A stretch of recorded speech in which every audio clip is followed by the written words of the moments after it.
వేదిక మీద అధ్యక్షంగా వహిస్తున్న అంజనేయులు గారికి, అదేవిధంగా ముఖ్య అతిథులుగా విచ్చేసిన మన డాక్టర్ సంజయ్ గారికి, సార్ కాలేజ్ ప్రిన్సిపాల్ గారికి, అదేవిధంగా వివిధ స్కూల్స్ ప్రిన్సిపాల్ ఇన్ఛార్జ్ ప్రతి ఒక్కరికి, నా ముందున్న విద్యార్థులకు, నా తమ్ముళ్లకు, నా చెల్లెలకు అఖిల భారత విద్యార్థి సమైక్య నాగర్ కర్నూలు జిల్లా తరపు నుంచి విప్లవీ వందనాలు తెలియజేస్తున్నాను.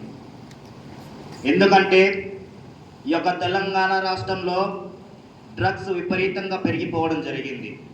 ఏ విధంగా అంటే మన నాగర్ కర్నూలు జిల్లాలో తెలకపల్లి ప్రాంతానికి వస్తే, తెలకపల్లి ప్రాంతంలో గ్రామాన డ్రగ్స్ దొరుకుతున్నాయి. అది పోలీస్ శాఖ వారికి కూడా తెలుసు. బాగా చాలాసార్లు నేను మాట్లాడడం జరిగింది ఎస్ఐ గారితో కూడా, కొన్ని కంట్రోల్ చేయడం జరిగింది. మెయిన్ యొక్క డ్రగ్స్ అడిక్ట్ అయితే ఏ విధంగా ఉంటుందంటే తమ తల్లిదండ్రులు తమ పిల్లల జీవితాలు మౌంటైన్లో చూడాలనుకుంటారు, కానీ యొక్క డ్రగ్స్కి అలవాటు పడితే పిల్లల జీవితాలు అస్తవ్యస్తం అయిపోతాయి. అంటే గతంలో భారతదేశంలో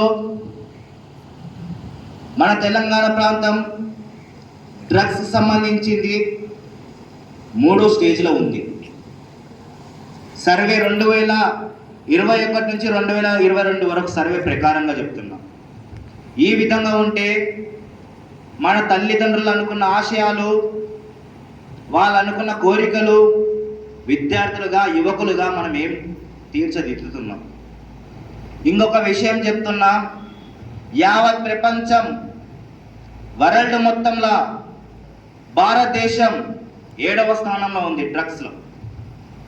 ఈ యొక్క డ్రగ్స్కి ఏ విధంగా అడిక్ట్ అవుతున్నారంటే తమ తల్లిదండ్రులను కూడా లెక్క చేయకుండా ముక్కులు పిండి, తమ రక్తాలు పిండి డబ్బులు వసూలు చేసుకొని ఒక డ్రగ్స్కి కొనుక్కోవడం జరుగుతుంది.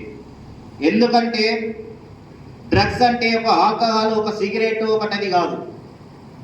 డ్రగ్స్ అంటే దగ్గర 17 నుంచి 21 రకాల డ్రగ్స్ ఉన్నాయి. ఆకు రూపంలో కానీ, ట్యాబ్లెట్స్ రూపంలో కానీ, కొకైన్లో కానీ, ఒక్కపాట్లో కానీ వివిధ రకాల డ్రగ్స్ ఉన్నాయి. అంతెందుకు మనం తినే చాక్లెట్ల, ఇంతమందికి సార్ వాళ్ళు చెప్పారు, ఈ విషయం నేను ఎక్కువ పోదలుచుకుంటలేను, కాకపోతే మీకు చెప్పాలి కాబట్టి నేను చెప్పాలనుకుంటున్నాను. ఎక్కువ శాతం చిన్న పిల్లలు చాక్లెట్ ఇష్టపడతారు. చాక్లెట్ తింటాం కదా డైలీ. ఆ ఒక్క చాక్లెట్లో కూడా, కెమికల్లో కూడా డ్రగ్స్ కలపడం జరుగుతుంది. ఈ విధంగా ఉంటే ఆ ఒక చాక్లెట్, ఆ ఒక బిస్కెట్ తిని మన జీవితాలను అస్తవ్యస్తం చేసుకుంటున్నాం. కాబట్టి ఎప్పుడైనా ఏమైనా తినాలనుకున్నా ఐరన్ ఫుడ్ కానీ, ఫ్రూట్స్ కానీ ఇలాంటివి తీసుకుంటే బాగుంటుంది మన ఆరోగ్యం కూడా. అదేవిధంగా మన కాలేజ్ స్టేజ్కి వచ్చేసరికి విద్యార్థి జీవితం ఏ విధంగా ఉంటుందంటే ఉడుకు రక్తం కదా. ఉడుకు రక్తంతో నేను చెప్పేదే సార్ వాళ్ళు కూడా లెక్క చేయరన్న కాన్సెప్ట్లో పోతారు. వాస్తవానికి నేను కూడా ఆ దిశ నుంచే వచ్చా. నేను ఆ దిశ నుంచి వచ్చి జేఎన్టీ యూనివర్సిటీలో బీటెక్ కంప్లీట్ చేసిన. ఏ విధంగా సార్కి కానీ, ఏ విధంగా ఉపాధ్యాయులు కానీ ఎదురు సమాధానం చెప్పలేదు. ఎందుకంటే ఎదురు సమాధానం చెప్తే తమ సార్ వాళ్ళు చెప్పాలనుకున్న చదువు కూడా చెప్పలేని పరిస్థితులు ఉంటారు. కాబట్టి నేను చదువుకున్న కాలేజ్లో డ్రగ్స్ విపరీతంగా పెరిగిపోవడం జరిగింది. గత 4-5 సంవత్సరాల క్రితం నేను చెప్తుంది. ఎందుకంటే డ్రగ్స్ విపరీతంగా పెరిగిపోయిన తర్వాత పెద్ద క్యాంపస్ నాది. ఆ ఒక క్యాంపస్లో ప్రేమ్ అనే వ్యక్తి నిలబడి ఆ ఒక డ్రగ్స్కి నిర్మూలనకు, డ్రగ్స్ తొలగించాలని పెద్ద ధర్నాలు, ప్రోగ్రాంలు చేయడం జరిగింది. దాంట్లో సక్సెస్ అయ్యాం.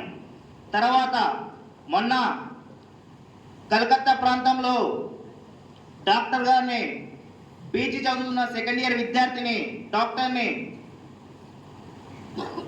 రేప్ అండ్ మర్డర్ చేయడం జరిగింది. ఇది ఏ విధంగా అంటే అక్కడ ఉన్న సంజయ్ అనే వ్యక్తి వివిధ డ్రగ్స్ కలపడబడి, అదేవిధంగా ఒక్కటి చేసింది కాదు, యావత్ గ్యాంగ్ మొత్తం కలిసి చేసింది ఇది. నేను ఈ యొక్క కోల్కతా ప్రాంతానికి కూడా వెళ్ళడం జరిగింది ఈ యొక్క కేసులో. కాబట్టి ఇలాంటి ఘటనలు మన తెలంగాణ ప్రాంతంలో, మన నార్కల్ జిల్లా ప్రాంతంలో, మన తెలకపల్లి ప్రాంతంలో జరగకూడదంటే మనం ఒకటే చేయాలి. ఏమి చేయాలంటే, మనకు ఎక్కడైనా మన అక్కలు కానీ, మన చెల్లెలు కానీ, మన తమ్ముళ్ళు కానీ, మన అన్నలు కానీ ఏదైనా డ్రగ్స్ తీస్తున్నాని సమాచారం ఉంటే మీరు 100కు ఫోన్ కొట్టండి. పోలీస్ శాఖ వాళ్ళు అక్కడనే వచ్చి తక్షణమే వాళ్ళ మీద వివిధ కేసులు పెట్టి స్ప్రెడ్ కాకుండా చూసుకుంటారు. ఎందుకంటే మన ఇళ్ళల్లో చూస్తుంటాం, మన తల్లిదండ్రులు కూడా, మన తండ్రి కూడా మందు తాగకుండా, సిగరెట్ తాగకుండా ఉంటారు. వాస్తవానికి చిన్నపిల్లలు, అరే మా నాన్న సిగరెట్ తాగుతుండు, మందు తాగుతుండు, మరి నేను కూడా ఒకసారి చూడాలి కదా అన్న కోరిక ఒకటి ఆలోచనలో వస్తుంది. వాస్తవానికి వస్తుందా రాదా? ప్రతి ఒక్కరికి వస్తుంది. అంటే మన తల్లిదండ్రులే తప్పు చేస్తుందంటే వాళ్ళకు మీరు గట్టిగా చెప్పండి. మీకు ఏమన్నా తీసుకోవాలనిపిస్తే మీరు బయటికి వెళ్ళండి, మా ముందు కాదు. ఎందుకంటే మీరు చేస్తుంది మేము దాని గురించి ఆలోచించి అది మాకు అలవాటు ఏ విధంగా ఉంటుంది. కాబట్టి తక్షణమే మీ తల్లిదండ్రులను కూడా ఎదిరించాలి. ఎదిరించకపోతే మీ జీవితాలు అస్తవ్యస్తం అవుతాయి. ఎందుకు చెప్తున్నానంటే, చిన్న స్థాయి నుంచి పెద్ద స్థాయి వరకు రావడానికి కారణం ఇదే. ఫస్ట్ మనలో ఆలోచన మార్పాలి. శ్రీ అంటారు, కొంతమంది పుట్టుకతో వాళ్ళ కళలు నిజం చేయాలి. నిజం చేయడం కొరకు మీరు ఏం చేయాలి? కష్టపడి 25 సంవత్సరాల వరకు కష్టపడాలి. ఎవరైతే 25 సంవత్సరాలు కష్టపడతారో వాళ్ళు మిగతా 75 సంవత్సరాలు సుఖపడతారు. ఇది ఒక సామెత. ఇది ఊరికే చెప్పలే, సామెతలే ఊరికే పుట్టవు. ఎంతో మంది వారి అనుభవాలతో క్రోడీకరించి ఒక స్టేట్మెంట్ తయారు చేస్తాం. ఇదే ఆ స్టేట్మెంట్. చాలా మంది కష్టపడ్డ వాళ్ళు చెప్పిన మాటలు ఇవి. మేము 25 సంవత్సరాలు కష్టపడ్డాము, ఇప్పుడు ఉద్యోగాలు సంపాదించుకున్నాము, సుఖపడుతున్నాము. వాటి కొటేషన్ అనేది ఎవరైతే 25 సంవత్సరాలు కష్టపడతారో, ఎలాంటి అలవాటు లేకుండా వారి భవిష్యత్తు చాలా బాగుంటుంది, చక్కగా ఉంటుంది. కాబట్టి మనం ఏం చేయాలి? విద్యార్థిగా మీ బాధ్యత ఏంటి? మన స్కూల్లో కానీ, మన క్లాస్లో కానీ, మన పక్కన మన ఫ్రెండ్ కానీ ఏదైనా చేయకూడని అలవాటు ఏదైనా నేర్చుకుంటున్నాడా, తను ఏమైనా చేస్తుందా అమ్మాయి, మనం గ్రహించాలి. మనం వాళ్ళ దారికి తీసుకురావాలి. తెలియజెప్పాలి, ఇది తప్పు, ఇది తప్పు, ఇది మనం చేయకూడదు. మన బాధ్యత మనం కష్టపడి చదవాలి. మన అమ్మ నాన్న మనకి ఇంట్లో ఉన్నా లేకపోయినా మనకి నీట్గా తయారు చేసి ప్రైవేట్ స్కూళ్ళలో 1000 రూపాయల ఫీజులు కట్టి పంపిస్తున్నారు. మనం చదివి వాళ్ళ కళ్ళను మనం నిజం చేయాలి. అది మన బాధ్యత. మనకి ఈరోజు స్వేచ్ఛ ఎక్కడ లభించింది? ఎక్కడి నుంచి వచ్చింది స్వేచ్ఛ? మన భారతదేశంలో స్వేచ్ఛ ఎక్కడి నుంచి వచ్చింది? ఎందరో లక్షల మంది మహానుభావులు వాళ్ళ జీవితాలను, వాళ్ళ ఆస్తులను, వాళ్ళ కుటుంబ సభ్యులను కోల్పోయి, సుభాష్ చంద్రబోస్ తను ఏం ఉన్నారు. ఎడ్యుకేషన్ ఎప్పుడైనా మనం లైఫ్లో లో అయినప్పుడు, ఎగ్జామ్లో ఫెయిల్ అయినప్పుడు, లేదా ఏదైనా బాధలో ఉన్నప్పుడు మాత్రమే ఈ డ్రగ్ అడిక్షన్కి తెలియకుండా తెలిసి అడిక్ట్ అవుతారు చాలామంది టీనేజ్ వయసులో.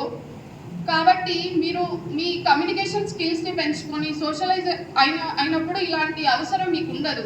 ఎందుకంటే మీ ఫ్రెండ్స్ ఉంటారు, మీ ఫ్యామిలీ ఉంటుంది, దే విల్ హెల్ప్ యూ.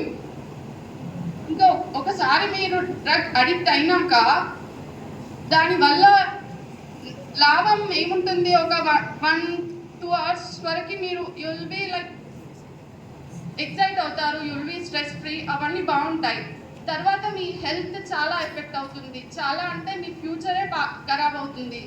దానికి మీ క్యాన్సర్కి గురవుతారు, మీ మెంటల్ ఇష్యూస్ వస్తాయి, చాలా మీ ఫ్యూచర్ కోల్పోతారు. మీకు ఈ వయసులో మీరు ఎంత మెంటల్ స్టెబిలిటీ ఉంటే అంత లైఫ్లో అచీవ్ అవుతారు. థ్యాంక్ యూ అండి, ఈ అవకాశాన్ని నాకు కల్పించినందుకు.